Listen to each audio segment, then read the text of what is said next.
যদি হই চোর কাটা ওই শাড়ির ভাঁজে, পুলিশ গাড়ি নিয়ে এসেছি রাউন্ডে ডিউটিতে।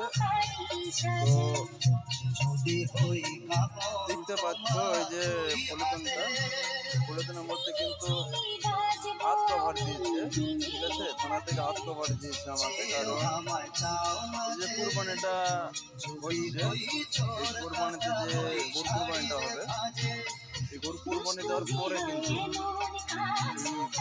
রাস্তায় বা বাড়ির সামনে যেন কোনো গরুর হাড্ডি বা মাংস টুকরো যেন পড়ে না থাকে, ঠিক আছে। আর যদি পড়ে থাকে, এই জন্যই কভারটা দিয়েছে থানা থেকে, কারণ এই কভারটা পড়ে কিন্তু মাংস টুকরো বা হাড্ডি এই পলিথিনের মধ্যে কিন্তু ভরে নিয়ে যেতে হবে থানা, ঠিক আছে। আর থানা গিয়ে